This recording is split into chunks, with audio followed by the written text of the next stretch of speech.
I would like to invite President of the Turkish Plastics Association. Dear Minister, dear President, Mr. Ilyas, and dear colleagues, dear friends, first of all, thank you very much for inviting me for this nice event. And I can see my colleagues over here, some of them which I know very familiar because I'm also from the industry. But today, I'd like to start with my speech with what has the minister has said about we have to work together, he said. I think this is the main issue. As industry, we have to work together, plus the politicians has to work together because at the end of the day, as industrialists, we work for the people because we work for our own profit, but at the end of the day, we have labor, the people working for us, and the politicians are aiming to serve these people. So we have to find a way that we work together for the goods of our community. Today, I just want to talk about the industry, plastic industry in Turkey, a part of the global plastic family. And then I'll just go inside a little bit recycling, and I'd like to sum up with what we do as a responsible industry, what we try to do, how we want to communicate with the people. Some examples about that, and our achievements and unsuccessful, or let's say, possible potential growth points. So let me give you a little bit of information about the plastic industry in Turkey. Just some figures. I'm not going to go too much deep. I will save the time. First of all, Turkey has a plastic industry. It's involving of approximately 10 million tons of plastic conversion industry. Last year it was 9.6 million tons. This year it's going up to, at the end of the year, 10 million tons of plastic conversion. And that corresponds to something around $36.8 billion last year. This year we expect it to be 38 to 39 billion dollars. This corresponds to, if you compare with other countries, Turkey now, if you compare the European continent, it's the second largest plastic converter after Germany. And in the world, it should be something around the sixth biggest converter. Of these produced items, about 1.6 million tons is exported. So export is not the main issue of the Turkish plastic conversion industry. We do exports, but if you compare with 9.6 million, 10 million tons to 1.6, export is much less. It's mainly domestic consumption of the plastic industry. So you can see the consumption by end products in different fields of business in the domestic market. The main growth potential in the domestic market is the replacements of different items with plastics. Some items that were made from glasses were gone into plastics. Other items from metals in automotive, in other fields, gone to plastics. So there is a very fast shift from other items to the plastic, like in medical sector. So this is why, you know, we all know why it is shifting so fast, because plastic means convenience. That's the word. Plastic means convenience. And maybe this is the problem about some plastic items, because they are too convenient. So being convenient sometimes happens that it might create problems. But I will tell something about it at the end of my speech. So because of this convenience, there is a great growth of domestic consumption on the plastic items. I think this is familiar all around the world with some differences, but most of it, 40% of this all production goes to the packaging industry. Then we have building and construction of 22%, automotive, textiles, agriculture, electronic. So it is all these industries consuming these products. By the way, of all this big plastic conversion, Turkey has also one deficiency, one negative thing for own production, because there is not a lot of polymer production in Turkey. What does it mean? It means that you convert around 10 million tons of plastic, but you only have polymers of 1.4 million tons. The rest has to be imported. And this is a problem because you know that today is when you watch the economic news, Turkey have a problem about the currency rate. And that's one of the reasons you see that there is a lot of foreign dependency on the polymers. So when we are talking with our economic, let's say, politicians, ministers, this is one of the issues in Turkey in economic-wise, the polymer deficiency, because big industry producing conversion items, making a lot of items, but the polymer is missing, so a lot of hard currency has to be gone abroad. So as you see, we import around $10 billion of raw materials, and that was last year. This year it will be increasing. So as I told you, I will go short. Turkey is the 6th biggest converting country in the world. But for polymers, for example, polyolefins, the biggest polyolefin, polypropylene, one of them, Turkey is the 2nd biggest importer of polypropylene in the world. Even we have a city called Gaziantep. Some of you know Turkey very well. That's why I can be so easy here in Greece. In Gaziantep, Gaziantep is the only city in the world with a city consuming the highest amount of polypropylene. They call, I have seen a lot of friends from the polymer industry in Europe, they say Gaziantep is the Mecca of polypropylene. So anybody has to go to, if he's selling polypropylene, they have to Gaziantep. So this is a problem, by the way. It's not good because there is a deficiency if you look at from the government's eyes. So I sum up what we are talking about Turkey. I think this is an important point. There is 250,000 people employed in this industry of plastic conversion. I know that also in Greece there is a lot of people, laborers working in this industry because plastics conversion industry is labor intensive. You have the possibility to have a lot of labor employed in this industry, and this is the same also in Turkey, employing 250,000 people in this industry. And still the investments continue. I don't think that the last 3 months it will continue the same phase of this year, but until the first 6 months, there is investments around the total investment per year is about $1 billion.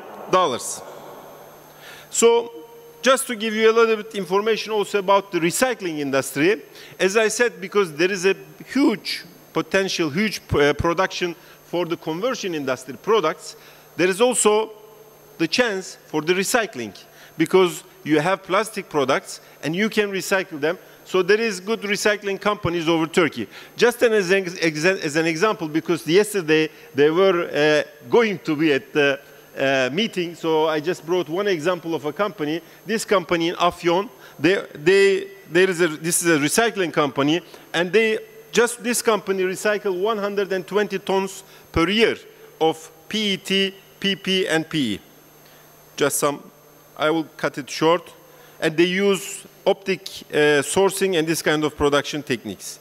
So I will come to a point now about the most important point that I would like to talk about is that, yes, as plastic industry, we enjoy, okay, sales to the customers. It's good. We earn money. It's good. But to have sustainable business, we all know that, and we all do as normal businessmen, we try to be sustainable. Also, as the Plastic Association of Turkey, we work closely with our partners in the community and also the government. And what we try to do, the message that we want to give to the people is that we are a responsible industry. What does this mean? We believe, and scientifically it's true, if you are an industry, there is no way that you use some sources of the community. You use the sources. It doesn't matter which industry it is. You use the land, you use the people, you use a lot of things from the community. But at the end, you do it to give a product that the people would like to buy because it is convenient for them and it makes a solution for them. And they buy our products. But at the end of the day, as all industries, like in the medicine, we have side effects, for sure. There is side effect because if somebody leave the plastic in the forest, it's a problem. In the street, it's a problem.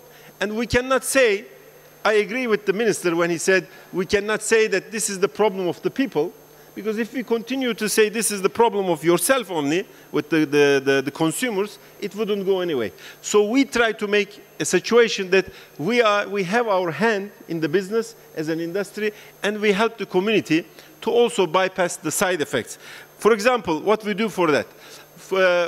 We have a special company called Pakchev in Turkey, which is connected to our association.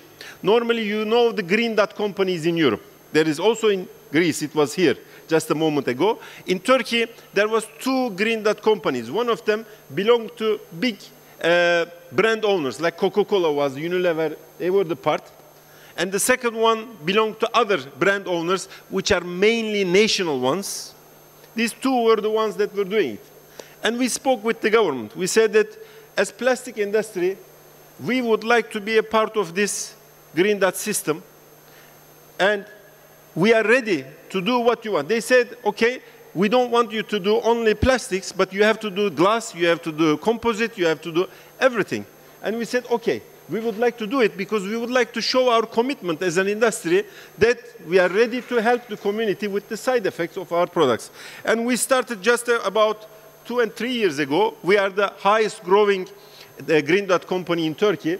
This is the system. I will not go too much in that because we know it, the people, the Green Dot system also is the same, somehow the same, a little bit differences in Greece. Now we had 1,200 brands. We do the recycling for them.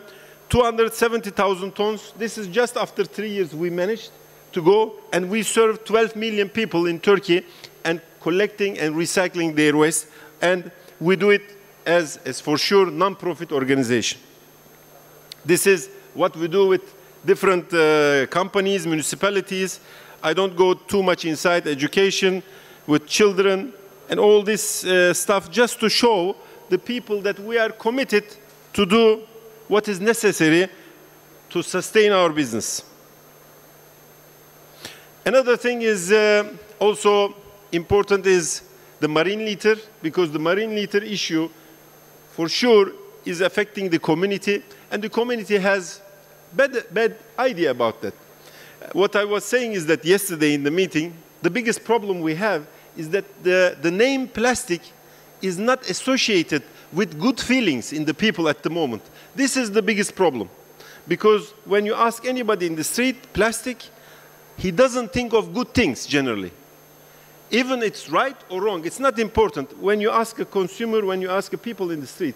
So we have to work on that one. We have to convince with scientific data, but not enough, with also emotional, right connections, relations. This needs professional PR. So we started, just as an example, also for this marine litter issue, a special project together with Waste Free Oceans Initiative. We called it Happy Fish in Turkey. We work with the municipalities in different parts of Turkey, and we collected the gathered plastic items in the hotspots, different parts of Istanbul, several times. So I will not go deep into that one, but there is a video, if we have time, 2 minutes, maybe just 2 minutes, we can show it. But I would like to say, and with my words, with important issue. As I said, I started with it, our products are too convenient. I agree with that. This is the biggest strength of the plastic. Plastic is cheap, plastic is easy to shape, easy to color, nice product. You can make it harder than steel, and you can make it softer than silk. There is no such beautiful material you have. But because it's so convenient and cheap, when it is discarded, it's a problem. And some people think that to solve this problem, we have to ban it. I remember very clearly in the past, when you read the novels, you see that the futurists of that time, 100 years ago, they thought that today we would fight each other for the food. And we will kill each other for the water. There will not be enough sources. But what happened? Today we are living. Although we have sometimes problems, it's much more better than what the futurists think of today. Why? Because they neglected one important issue, and that is the human intelligence. I believe that the human intelligence, while giving the convenience to these people all around the world in the plastic industry, can also find the solutions. So that's why it's not just easy way and short-term policy to cut, okay, we ban it, so you don't use it. There is no problem. We don't see the problem. But it should be, we give the convenience to people, and we also find the solution how to overcome it. I think this will be the main issue also for our industry, and I believe that our industry has still a lot of convenience and possibilities to give to the humans all around the world. Thank you very much.